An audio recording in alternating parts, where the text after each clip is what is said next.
Cool. Well, welcome. Let's chat. Let's chat about Yes. recent events and everything else that's been going on. So, I think best place to start is yeah, where it all kind of begun, like, and where we kind of crossed paths. Because we've known each other a couple of years now at least, Yes. if Yeah. not a little bit more. So, yeah, take me back to that moment, and then what we'll do is we'll kind of go through up until sort of recent events and talk Yes. about the success and the experiences of being being in Dubai and Abu Dhabi. Yeah. Absolute.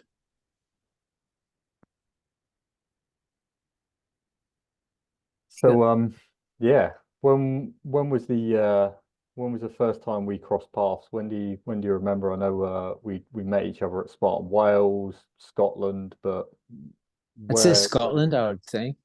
yeah, Scotland. Yeah. 2019 Scotland. A yeah, beast. Yeah. I think that was the first time. Yeah. yeah, yeah. So it was about what was that, like 4 years ago then? So when would that have been? Yeah. That would have been like, I think that was September time, wasn't it? So September. Yeah, so it's like 4 years, 4 years ago. Yeah. Yeah. And then I think it was the following year, wasn't it? Again at Wales. Yeah. The Brecon Beacons. Horrendous race. Yeah, it was like torrential Torrential. downpour. Floods. Yeah, Yeah. It was pretty bad that one. yeah, it's pretty interesting. Well, definitely a contrast to what we've just been through as well. Absolute. Yeah. That's good. How are you feeling like after returning back to the UK and well after the experience and Um, the success? yeah, a little bit like it's like a bit flat at the minute. Just like high and now down to a low. So it's a bit Yeah, weird, but it's a reset, isn't it? And then we yeah find our feet and go again. yeah, that's it. It's something else. Yeah, Yeah, really. Well, I mean, it seemed like it was out there forever, but now being back in the UK, it's kind of gone in a blink of an eye. yes, yeah. It was fast. Good, really, really good experience. So, yeah, let's talk about yeah, what kind of led us up to the event because I know we've known each other for a bit of time now, but within the past like 3 to 4 months, you decided to like jump on and well immerse yourself in like the coaching that I offer and being part of the team. So I mean, what was the first thing that kind of attracted you to that? I know we've had conversations around this and you've got Yeah, a lot of experience yourself in fitness. it was just seen. I seen you put a post out on Facebook saying something about don't be like a I can't remember exact words, but something about like don't be a freelancer. Just thinking, and it just resonated the fact that I was, and I just thought, yeah, there's always a tweaks, and there's always these little extra things you can do to make the difference, which it did. So yeah, it just stood out, and I was like, uh, yeah, I've got to do it. Yeah, Yeah, and it happened. So yeah, yeah, it's really interesting. I think the thing you're alluding to is the something about like lone wolf mentality.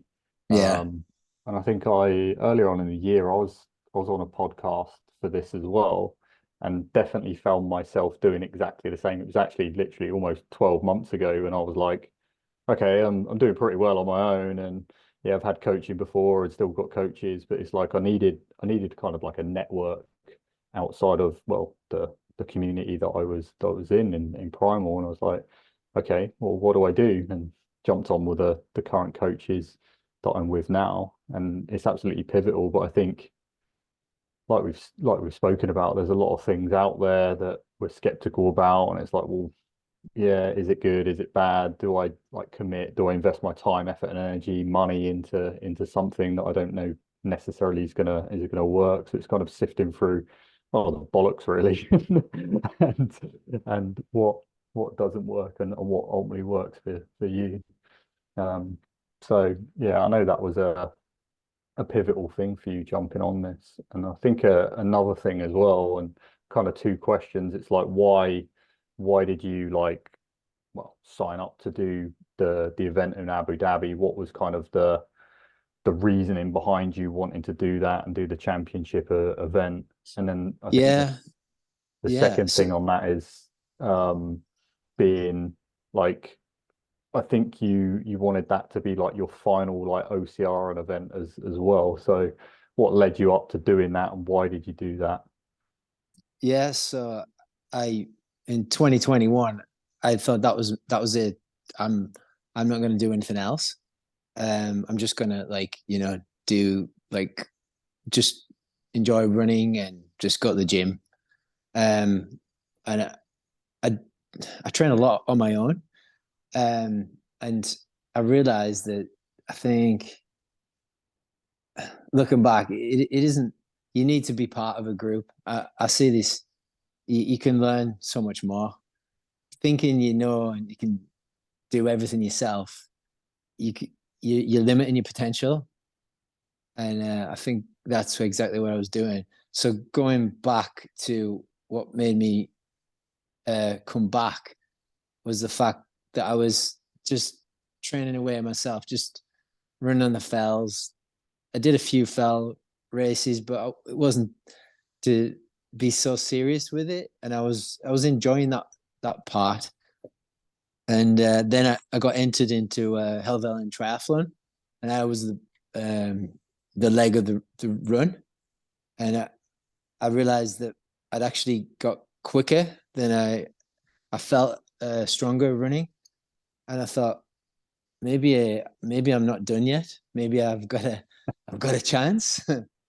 So I had in my head, right, if I can do okay in the next OCR, possibly with the intention of going back to Abu Dhabi. So I entered the Born Survivor, and I, I put myself in the elite. I thought if I can't do well in this, then there's no point. So yeah, that was a win, which I was surprised to get the win, um, because of my age, and yeah, and that was good. So then a few injuries with the rotator cuff started stalling things, but we worked on that, and then entered the Madrid Spartan race, and I got a third.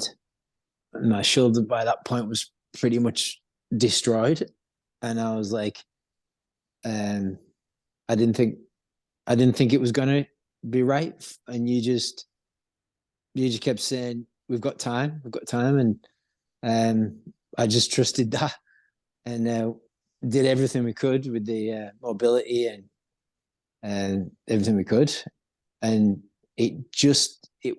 I wouldn't say it was 100% perfect by the time we got to Abu Dhabi, but by the time the race it was capable of getting through those obstacles, um, and that's all I needed. So, um, yeah, I honestly, if I just tried to recover myself, I think it would have took so much longer because I would have been, I wouldn't have done all that mobility and everything else as knowing the fact that I was going to Abu Dhabi every day. It was in the back of my mind that this shoulder will let me down if I don't do everything possible.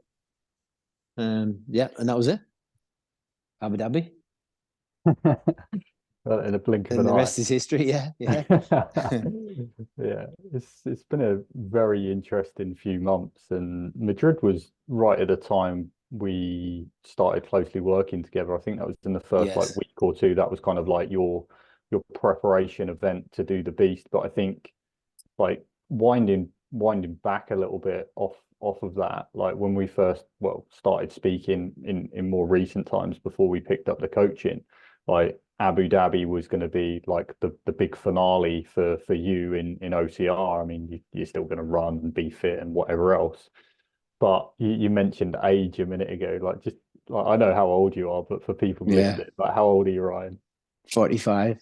Yeah, so you're not past it. Yeah. Still, still able to do things. Still Spring able to chicken. carry the shopping. Yeah, But this is the interesting thing, because yeah, this is the belief system of many of us as well. And I think this comes from the external. It's like, well, maybe I'm getting too old to do this. Like, I know guys that are like hitting 30 and that's it. Oh, it's the slippery slope now. That's it. The end of yeah, it. I'm gonna have to start picking up the dad bod and like yeah, yeah. slipping into bad Just habits and working on that. whatever else. Yeah, But the reality is, like, we we can continually grow, and actually, that's the thing that we need. We need to continually progress, and I think something we've worked on, and like the shift you've had is actually, well, yeah, maybe 45, but fuck me, I've just done incredibly well in world level competition. So it's like, well, what's next? But I think it's difficult when we've got people on the outside looking in, or like family or friends or people who are around us in working environments, to be like, well, yeah, you're getting on a bit. Should you still be doing these things? So I don't know. What's your point of view on this? Like, from how you thought a few months ago to how you're sort of thinking and what you wanted to do looking forward. I feel there's more progress. I think I can get better than where I'm at now. Um, Realizing going back the way I was training in that last couple of months when we started putting down the much more intervals than I ever thought my body could handle, and then the right amounts of recovery and everything around it. I've realized I've had a big hole in my game, massive. Doing majority of training sitting in zone two, having lots and lots of easy runs, more volume. Um, it feels nice and it feels like comfortable, but and it's great building the engine. But for racing, there has to be some a bit more structure to it, and I didn't have that. I was literally winging it basically. And I've seen like what's possible. There's yeah, it could probably improve further. So I can't really use my age as an excuse anymore. I guess that's yeah, I'm old now. I'm done. Yeah. That's it. So You should quit, Ryan. Definitely. Yeah, yeah, definitely. just give And up. yeah, You've that's it. passed it. Yeah, Yeah, that's it. Your days are numbered, that's for sure. that's it. Any day now, that's it. Yeah. Yeah. Bearing in mind, you can still run a 5K in sub 17 minutes, and so yeah, Yeah. yeah. That's the thing. I think yeah, it's easy to like succumb to the belief system that we're too old and we're past it. And like you said before, you was about to retire after doing this event. But what's your what's your thinking looking forward now? Like, what's next for you, do you think? Um, I actually don't know. I was actually looking at some races last night, but I don't know. Yeah, I don't know where to start, but I still feel good, and I don't think if you're capable and your body can still do it, there's no reason why not to continue. So um, I'm starting to like over the years I've just freelanced and just rocked up at races. I've never really knew anyone. Just do your race, go. But as this time that I've been with you and met up with the groups and stuff like that, it seems like it's there is this community thing that I have been outside of, um, and I think it's a good thing that it makes you want to go to events and things like that, and um, I've missed out, I think, big time by Mm. just being what's the word, just keeping everything to you know Yeah, yeah, lone wolf. Is that what you call it? Is yeah, it? yeah, Yeah, yeah, yeah. I think it's easy to slip into that, isn't it? But like, yeah, as we saw in the time that we've been away and over the past couple of months, actually getting in proximity to other people that, well, have got similar ambitions, and like the yeah, goals and the driven and the motivated, it spurs you on to want to do more. And I feel like that's what's happened. Like, and it was an incredible experience being out in Dubai and Abu Dhabi, like just being in proximity to other races, and it was just such a good time. And it's like, why the hell wouldn't we want more of that? Like, why give up on that? It's like, well, we've got years ahead of us. Might as well like enjoy our time to the fullest. Yeah, Yeah. it was really good to see over the past few months. Like, I think the point where you really started to dial in your skill in regards to like obstacle efficiency was at the obstacle gym. I think when would that have been? Was that August or September? Yeah, Either it's or. round about August, I think. Yeah.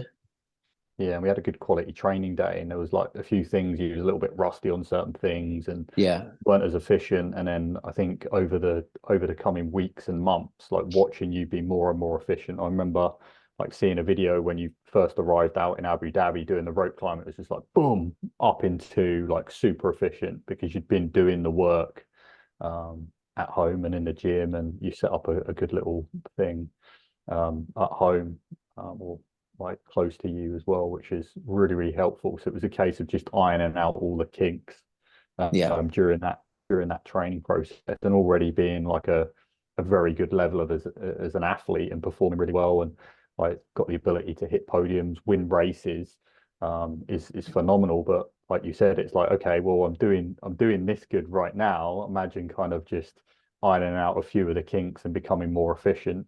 Yeah. And really a display of all of that was when we got to the Spartan Beast, and yeah, you had a pretty flawless race, to be honest. So Yeah. I couldn't wish for more. Apart from be able to travel across the sand like that UAE guy that was just yeah, levitating the sand, but yeah, it's it on a kind of hoverboard or something. he was on a hoverboard. Yeah, I don't have that yet. yeah, Yeah. that's good. Let's talk about the prep. So like when did you arrive out in Abu Dhabi? When did you start your journey? How far out was that from competition?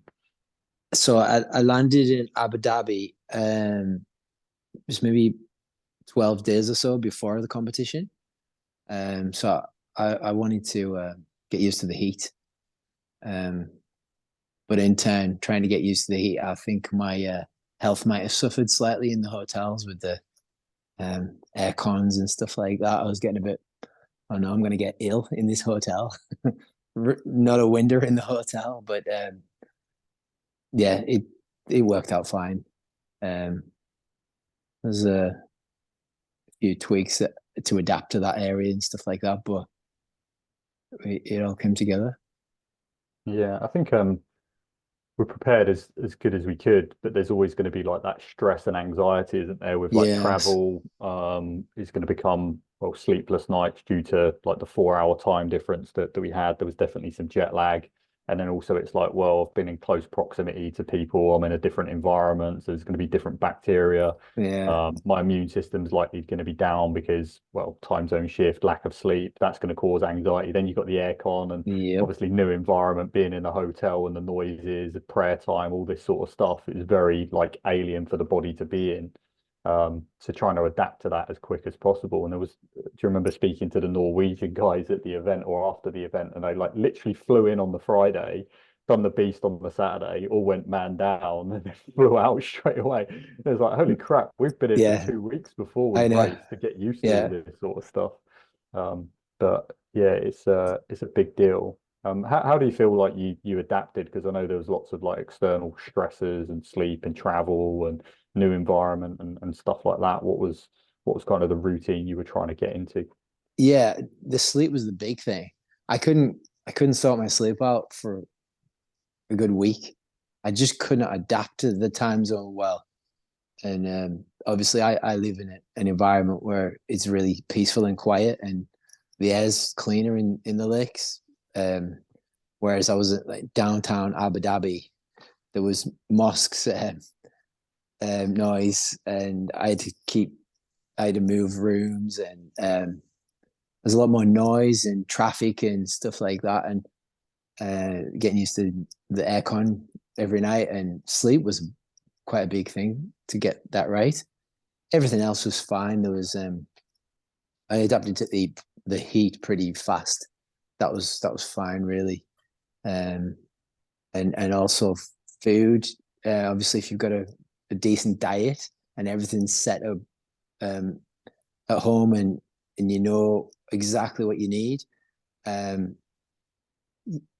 eating out and things like that, I was trying to be a little bit more careful, um, and trying to work around what I had, really. So yeah, Yeah, yeah, it's a big shift, isn't it? Like you said, with the sleep, adapting to that, it takes a significant amount of time. And I think just about around, well, coming up to the event, you managed to get a good couple of good quality nights worth of sleep. And even like the night before the race, it wasn't perfect, but you got a good chunk of time. But clearly, like yeah, everything for many months have been led up to that, to not mm, experience any anxiety would be completely alien. But managing that to the best of your ability, and yeah, the concern of like being in that environment, and well, in some places it's not as clean as possible. Clearly, hotels are a little bit better in terms of like clean food, and you're less likely to get ill. But still, it's not like the ideal nutrition from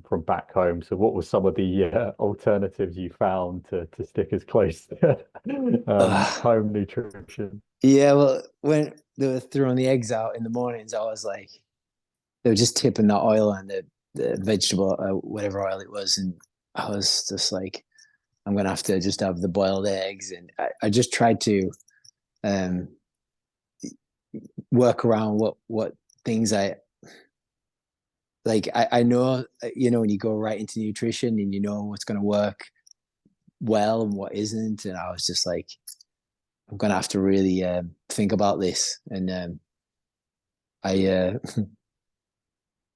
I managed. I got it better. I found an organic store. I went there.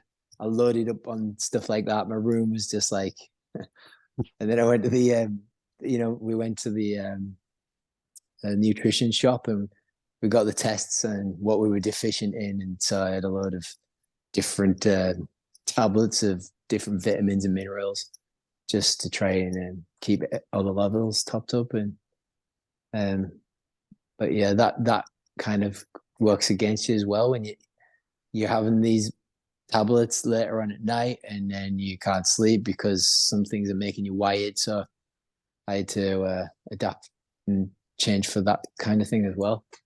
Mm, But it all worked out. So yeah, yeah, yeah. Yeah, it's quite a difficult one because it's a very different environment, and not knowing where to find certain things and get good quality nutrition. But like now we're in the know. Like if we were to do it again, it's like, well, I would do things a little bit differently and know where to find things, and like travel, and there's just so many considerations that you don't think at first. And I know that was a concern of you. It's like, oh crap, like logistically we've got to get here. There was just lots of things like inevitably like gonna stress us out before getting to the event. But it was like mitigating that as much as possible, and finding the best options, alternatives to make sure we're in the best possible position. I think by the time it come to the event, everything was pretty much like dialed in on that front. yeah, Not perfect, but you're in yeah. a good As place. good as we could get it. Yeah, definitely. Yeah. If you were to like do it again though, like in terms of like accommodation, travel arrangements, would you do anything different, do you think? Um, I'd probably stay in a different location where not downtown Abu Dhabi. I would probably go into a um. I don't think I was in the right area. I think there's better places to stay. I know Mm. Yas Island and all them sort of places are probably a better choice if Yeah. anyone was to ever go out there and do it themselves. But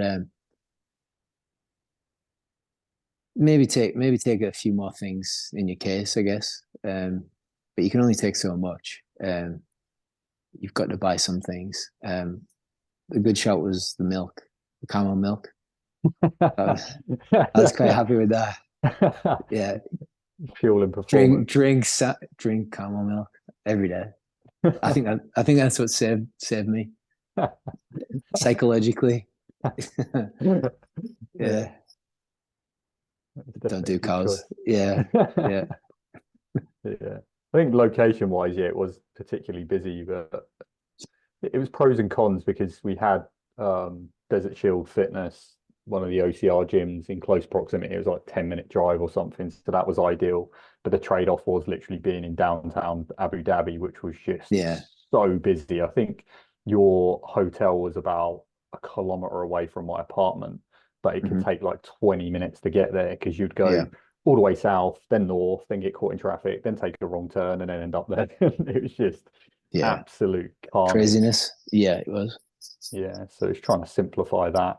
And I think the thing that worked really well for me was actually having an apartment and having the ability to actually cook. And that's what I actively Yeah. sort out all the way through is like if I've got a stove, I can cook and you can go to the supermarket. And it's also a lot more like cost effective as well. But yeah, I think yeah, staying in like Yas Island or um where I was like more down south near Desert Storm Fitness for like Yeah. the later part of the week. That was actually like it was completely different. Like it was just completely different. It was like it was more like Dubai than like downtown Abu Dhabi where it was just like absolutely hectic, but also being closer to the beach. Although we did find another beach, didn't we, on the week, was it before the race or I think it was after the race actually. We Yeah. went to that Yeah. place with that like reflexology beach and stuff.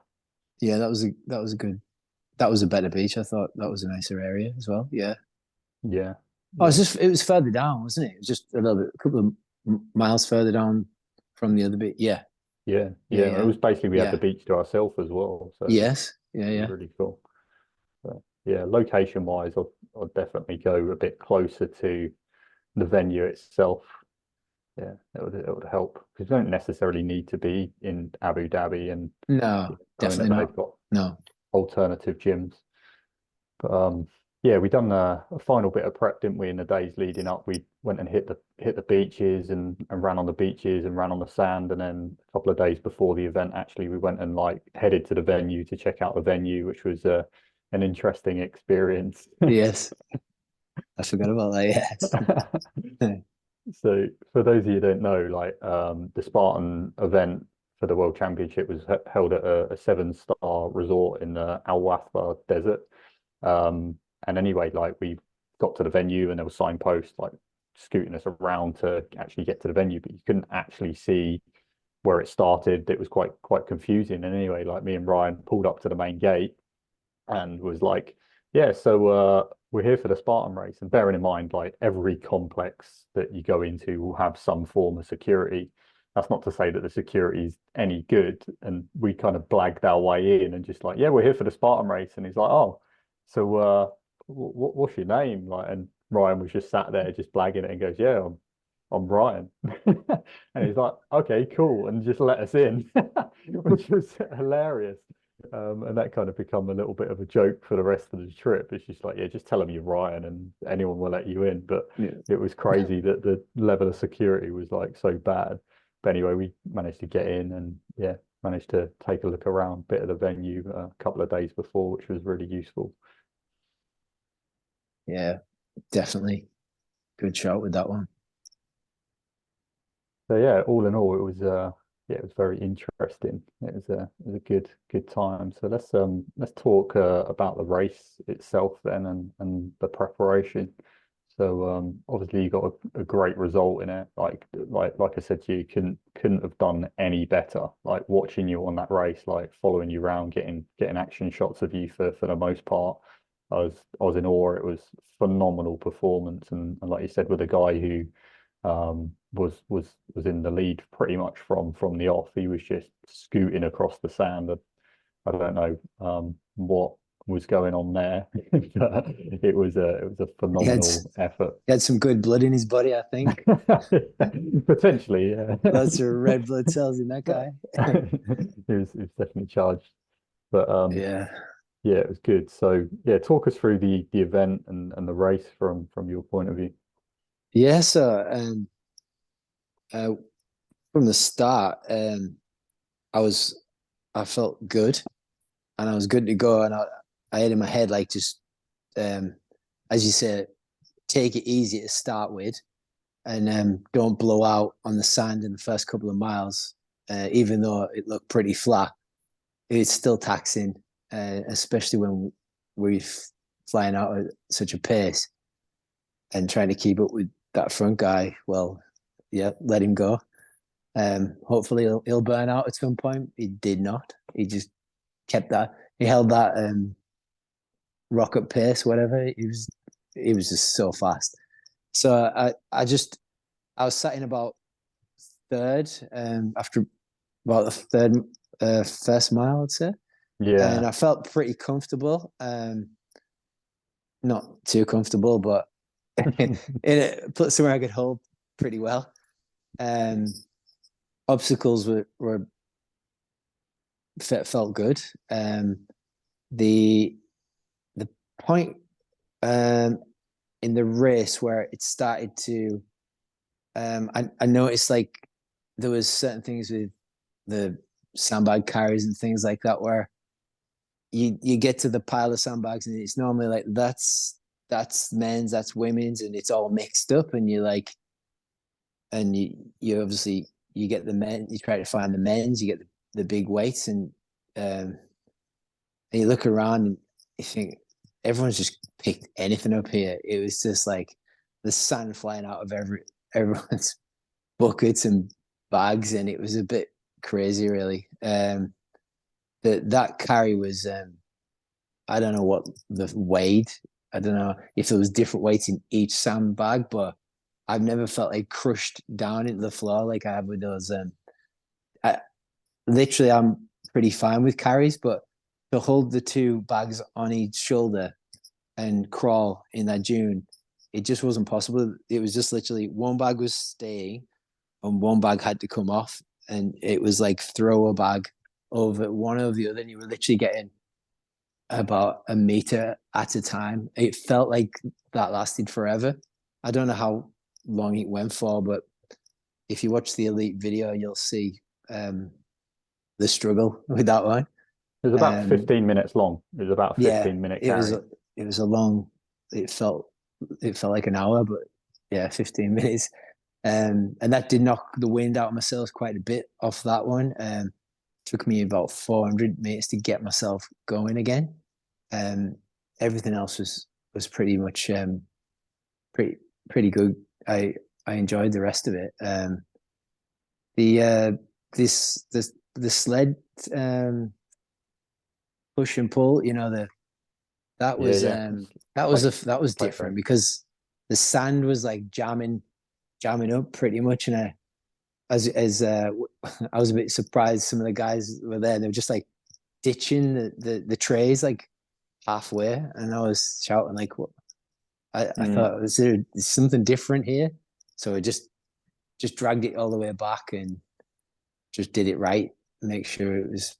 But yeah, the marshals didn't seem to care, so just cracked on, and um, the rigs all went to plan. There wasn't any. Um, I was a bit concerned that the last rig with my rotator cuff and obviously the twister. I didn't think, but it held together, and I was happy with that. So, um, and previous races just before the end, maybe a mile or two out, the cramp would generally set in, and I was being like cautious over the last couple of miles, thinking, do I push on a bit harder or will that cramp kick in? And when it kicks in, there's nothing you can do but just you're a zombie and you just moving so slow. It destroys the race, and that's what happened 2021. I pushed on that hard, and it seized my body to a point of just like I was almost stalled. But that didn't happen this time. Sailed right through, and I was happy. It was yeah, as good as it could be. Yeah, agreed, Yeah, agreed. I mean, it was such a fast start to a race, even though you were like keeping off the gas, like we discussed. Um, there's a YouTube video on it because I captured all of it. So yeah, guys, if you haven't seen that, head over to YouTube. I can leave the link in this podcast for you to check out. But it's insane. Like I think the first couple of kilometers on sand with obstacles were about 4.5 minutes per kilometer, which was incredible. And by the time we'd got through the first few obstacles around that lake, I think it was about 3 kilometers in. Yeah, there was only really a few people at the front, neck and neck. A lot of people had already like dropped back. It was fast, but when you came into, well, the rope climb was phenomenal before you done the carry. Like you was up that, like executed that like perfectly, like you'd been doing in training. Carry was really good and strong. And I remember like timing the guy that was just ahead of you, and he was like a minute and 20 or something like ahead of you, and I was counting that, but he was just absolutely flying. I think he'd done a lot of practice on the sand as well, but it was just a super fast start, and it didn't seem to stop. But I think as time went on, it just become more and more like drawn out, didn't it? And it was just like well, the top 3 to 4 weren't even really battling it out. It was just like getting further and further spread apart. Yeah. Um, but I remember, I think once you went under one of the what I think it was either a crawl or a wall, I let you go thinking you were going to loop round, and you didn't come back. You was like off into the desert. So I'm still on this dune, and I was like, there's elite races coming past me, which left like maybe 40 minutes, 45 minutes before you. I was like, holy crap. Like, so I ended up running down, and you went quite a way. And then that's when you led into that double sandbag carry where I like caught up with you again. But yeah, that was a long old carry. That was about 15 minutes long of carrying those ones. And it was definitely clear to see that like took it out of you, because like you said, like the next like maybe half a kilometer, like you could definitely see like your form, your Yeah. posture was broken down, but it wasn't Yeah. plain where it was like you come off the sandbag carry, which you'd carried up sand dunes or crawled up sand dunes with, and then after you dropped the sandbags off, it was just unrelenting again. It was up and down and up and down and having to crawl up it. Um, and then I think it kind of flattened out a bit for a while, didn't it? Like I Yeah. think the first half of the course, I think Steve Hammond said this, and we looked at some of the things that he put before that, and he said between mile 3 and 7, it's like really, really like a deep sand, and it really was. So I think like the second half of the course was a little bit faster, to be perfectly honest, but Yeah. That didn't make it was any it. easier. Definitely was. Yeah. The meat of that race was in that area between, what was it, mile 4 and 7. That was where it all, yeah, that's where it all just like made all the difference in that in between. The rest of it, it was although it was in sand, there was just some good, fairly fast running in between Yeah, either yeah, side of it. Sorry. Yeah. yeah. Yeah, and at points it's quite hard to know exactly where you are, because I mean you caught up with loads of the other age groups, and gained a lot of ground. So there was actually quite a lot of people on the course that you were overtaking. So it does become quite disorientating to as to actually where you are. We knew at least there was one person ahead of you, but there was another guy that we didn't know whether he was in your group or not, that was way up there.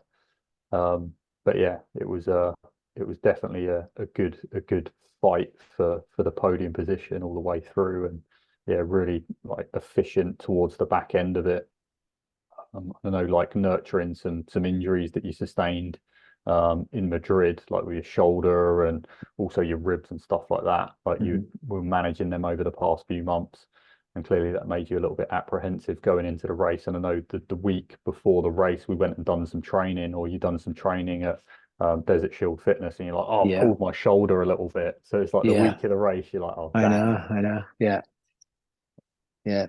It was yeah, some just adapting to different technique, and using what was going to cause less damage, I guess. And yeah, I just, as you say, we held off the techniques I was wanting to use until the day, and then I just jumped back on the actual technique that, yeah, the one that I really wanted to use. Anyways, and it didn't cause any more damage. So I was really happy to finish that race, and my shoulder still worked. And it was a good day. Yeah. Yeah, definitely. Well, it's Yeah. taken a lot of work and a lot of patience on your side, Yeah. and that was something I kept saying is like we've got time. You're like, have we really? Like, I it's know. coming up quickly, and Yeah, reassurance work, but you put in the work and yeah, rehabilitated your ribs and your shoulder and got it in a really, really good place. So yeah, come race day, none of it was an issue. So yeah, it's really good to see. And yeah, executing on the obstacles like that, that was the most efficient I've seen you on, well, any of the obstacles in the time that I've known you. And it was like all yeah, the work that you'd been done. Like really the race was just a display of all the work you've been putting on. And if I think I said to you as well, it's like I wouldn't have layered on all the training that I did for you and what we went through if I don't know, it was a longer time period or whatever. It was kind of like, okay, Matt, we've got this race coming up in 3 months. Like, yeah. get me ready. It's like, all right, let's see what we can do. And knowing you're a fit and resilient guy, layered it on a little bit more, and yeah, you come out the other side. And yeah, it wasn't easy because obviously you're working full time. You're a father, like you're trying to take time out and whatever else, and then yeah, fitting in training into your day around work and stuff like that. So without you implementing any of that, you wouldn't have got the results that you did. That's for sure. And a completely new training approach as well. And being Completely. open-minded Yeah, enough and having the trust in the process and in me. So I'm grateful and really appreciate that. absolute worked a treat, didn't it? It's just yeah. I had I had a message off Liam as well saying yeah, trust the process. It was like so I was like, yeah, it worked for him. So yeah. So, No, it's all lies. It's all he was wizardry. lying. He Tricks did of it. all. It worked. Yeah. No, it's good. No. Good. Oop. Um, and one of the other things as well, like we mentioned, it was the nutrition because a couple of years back, and even in between that, like cramping's been a bit of an issue for you. So one of the other things we looked at and addressed was the nutrition. And I remember actually on the race, yeah, tell me what happened on the race. Like Oh yeah. what did we forget? So everything was like right. I've got every all the electrolytes in the drinks and everything's good. And I thought, yeah, I've got all my gels. I'm good to go. And then about halfway into the race, I was like, oh yeah, I better get one of those salt tablets to mix with this water that um, from the water stations. And I was like, oh no, I forgot I forgot the tablets. I'm gonna cramp. And you're like, you'll be fine. And I was. So yeah, Yeah, there was enough salt. I think that was just like psychologically a need to have a maximum amount, but really the amount that I took on board was enough. So yeah, yeah, yeah. I didn't need them. Yeah, yeah, and that's incredible as well because it's like all the like loading we done in the days leading up, like with nutrition, work to treat, morning of, topping up, and even though it being like 30-degree heat and out there for like 2.5 hours running full throttle on the sand, no sign of cramping. So it was well executed, but it was like, oh Yeah, crap, what if? Like it's that panicking moment. It happened to Mitch last year. He ripped his nutrition belt and lost all of his nutrition. And I don't think he ended up cramping, but it certainly had an effect on his performance. So it's important to well have extras, definitely having absolutely. extra Yeah, stuff on you because that was yeah, the thing. It was quite easy to go through like the resources that you have but there was plenty of water stations out there, and like having extra yeah, electrolytes will always be a bit of a game changer because I know that was a big concern, but that didn't happen whatsoever. Like watching you literally run well pretty much at max for the whole time and just look comfortable. Like I think I was probably more out of breath at certain stages trying to keep up with you. you'd already had a few races under your belt previous days, Yeah, so it'd have yeah. been a bit. Yeah, It was great. It was great and a really strong finish. Really strong finish. Like that, like obstacle gauntlet at the end. It was, well, you had monkey bars which you flew through, dunk wall, hurdles, sandbag.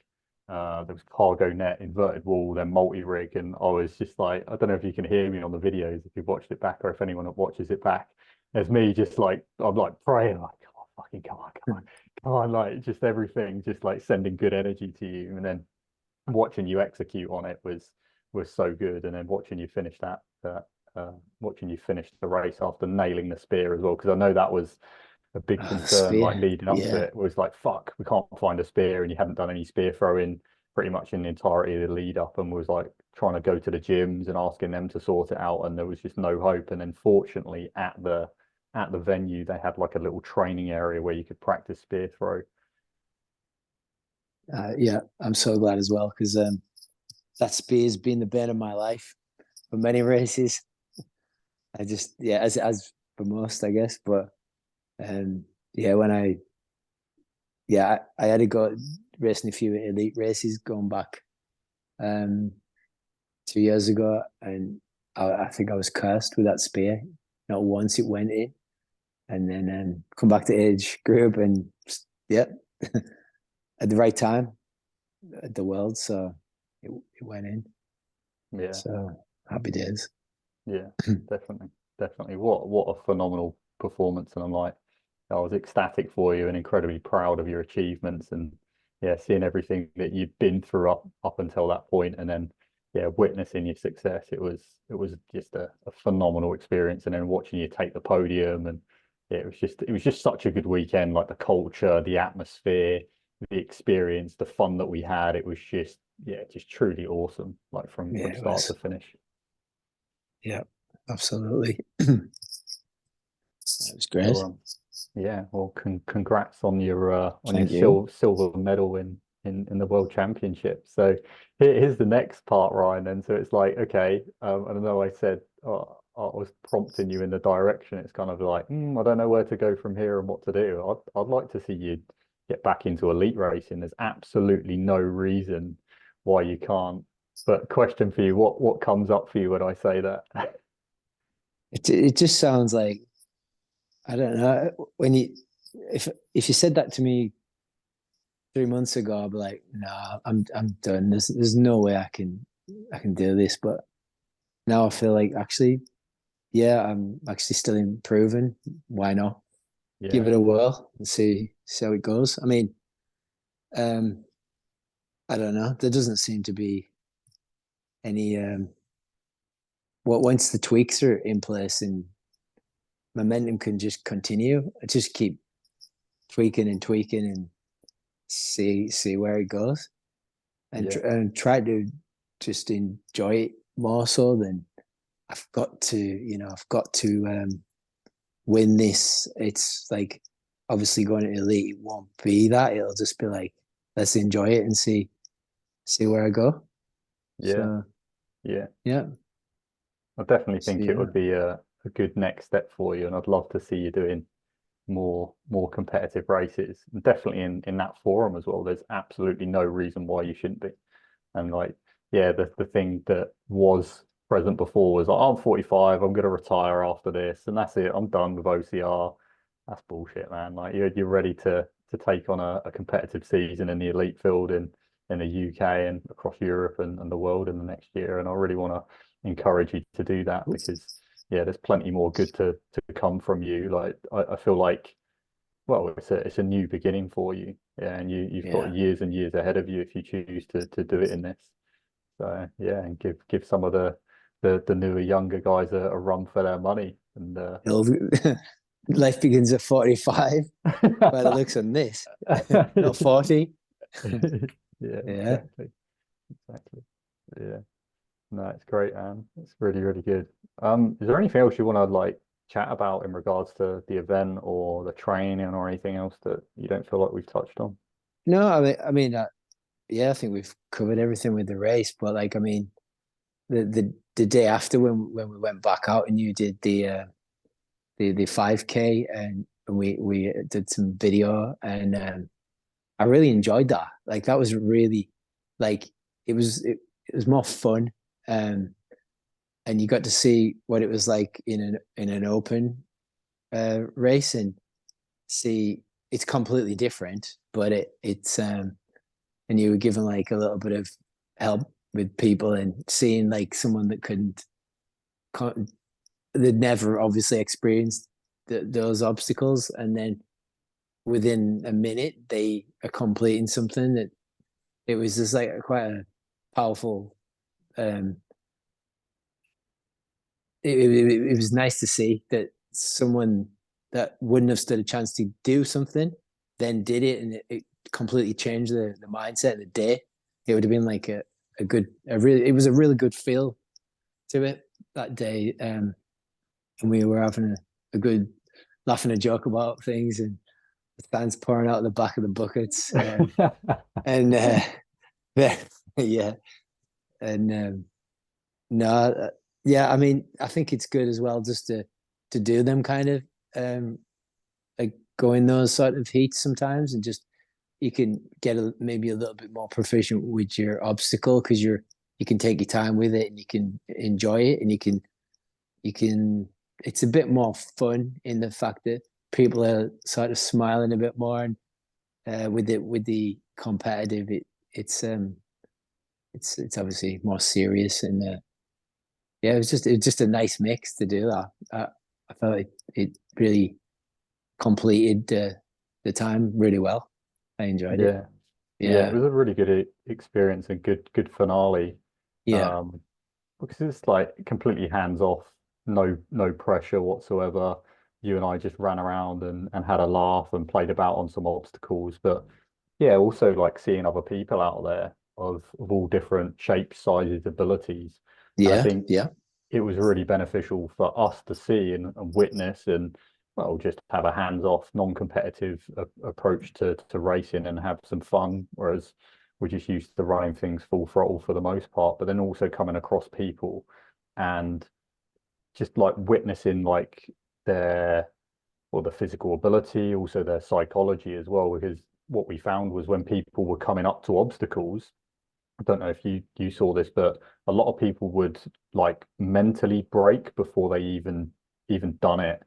Like they would like get to rope climb or get to Atlas and they'd be like, oh, I don't know. They'd look at it and they'd be like, no, I can't do that. But you and I just kind of said, hang on a minute, let's give this a shot. Like give it an attempt. I can show you a couple of things. And we stood there with a few people on rope climb. We probably stood there for like maybe 20 minutes or something and helped a few people up and showed them some techniques. Some were successful, some weren't, but either or they made progress. And I think, well, I've experienced this, you've experienced this. It's like the limitations that we impose on ourselves and avoidance and talking ourselves out of actually doing things when actually we can do them. But it just comes down to like the belief in ourselves. Obviously, training is a big part of this, and being physically strong enough to do it. But what we found was a lot of people were trying to like attack things with brute strength and was like, no, like, why don't you try this technique? And they'd make a couple of little tweaks and they'd be like, boom, and they'd be so thankful for it. yeah, So it's yeah. really, really It's good to see. powerful. Yeah, it was. Yeah, Yeah. And I've not seen that before in any race I've been in. It's yeah, always been like, yeah, full throttle. It was nice.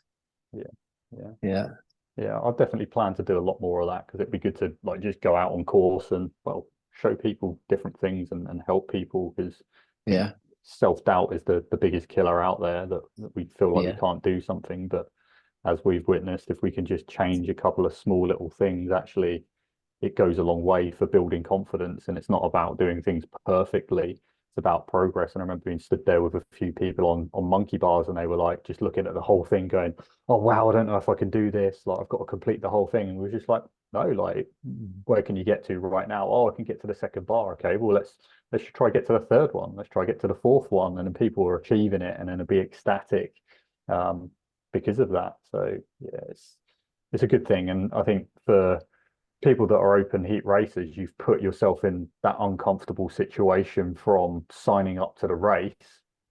Don't avoid things when you get there. Like just give it your best effort, and there's always going to be people around you that can assist. And if you don't manage to get it, so what? Like, did you make progress? Did you give it a good attempt?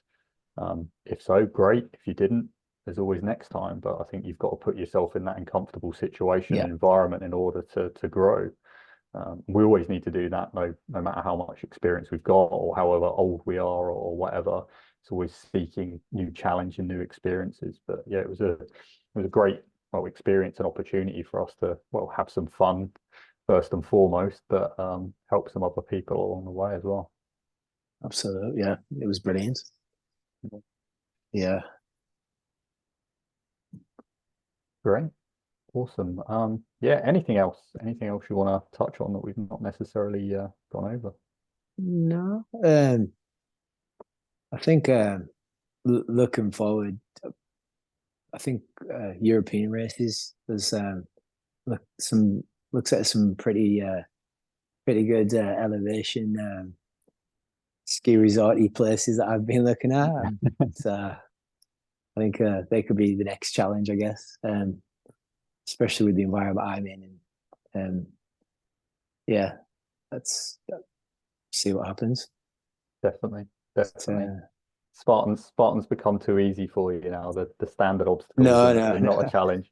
So we need to go more OCR based and more technical. more OCR base, yeah, because I definitely, yeah, that OCR World Champs is, yeah, that's different again. That's it. You can't just get through that with brute strength, as I've learned. Yeah, Yeah, yeah.